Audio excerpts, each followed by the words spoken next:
Le numéro 26 de Questions retraite et solidarité porte sur l'emploi public des fonctionnaires titulaires et des contractuels de la fonction publique territoriale. Pour réaliser cette étude, on a utilisé les comptes individuels retraite de la CNRACL et de l'IRCANTEC. La CNRACL est l'organisme de retraite des fonctionnaires territoriaux et hospitaliers. L'IRCANTEC est le régime complémentaire, entre autres, des contractuels de la fonction publique et des fonctionnaires dont les emplois ne dépassent pas 28 heures.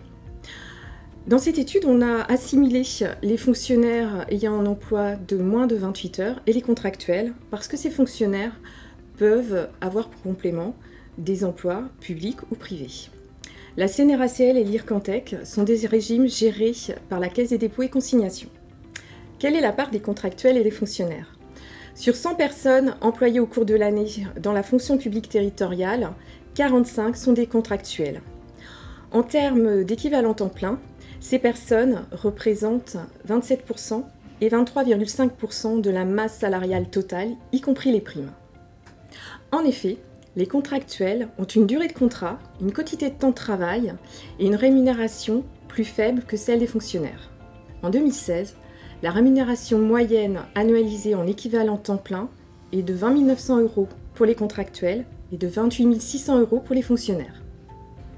L'emploi contractuel concerne davantage les jeunes. 90% des moins de 30 ans sont des contractuels. Les femmes sont également surreprésentées, tant chez les fonctionnaires que chez les contractuels. En 2016, sur 10 équivalents temps plein, 6 concernent les femmes et 4 concernent des hommes. Sur ces 6 femmes, 4 sont fonctionnaires et 2 sont contractuels. Sur ces 4 hommes, 3 sont fonctionnaires et 1 est contractuel. Quelle est la structure de l'emploi public par type de collectivité ? Les communes et les intercommunalités ont un recours important de contractuels, pour des durées relativement courtes. En 2015, la moitié des personnes qui sont employées dans les communes et les intercommunalités sont des contractuels, contre 28% dans les départements et 24% dans les régions. Dans les communes et intercommunalités, en équivalent temps plein, les contractuels représentent 30% de l'emploi total et 25% de la masse salariale.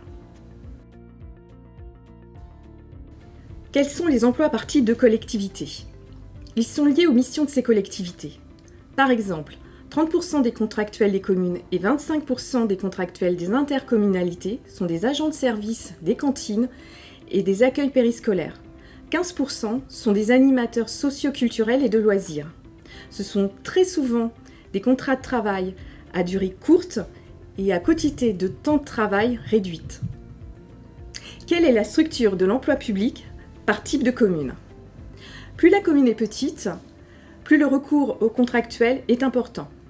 Si on zoome sur les seuls contractuels, ils représentent 48% des agents des communes de moins de 5000 habitants, contre 38% pour les agents des communes de plus de 150 000 habitants et 39% pour Lyon et Paris. Plus la commune est importante, plus la part des agents de service se réduit au profit des agents administratifs de catégorie C.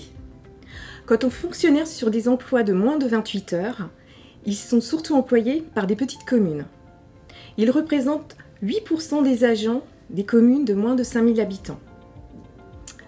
Ils sont remplacés par des fonctionnaires à temps complet sur les communes dont la population est importante.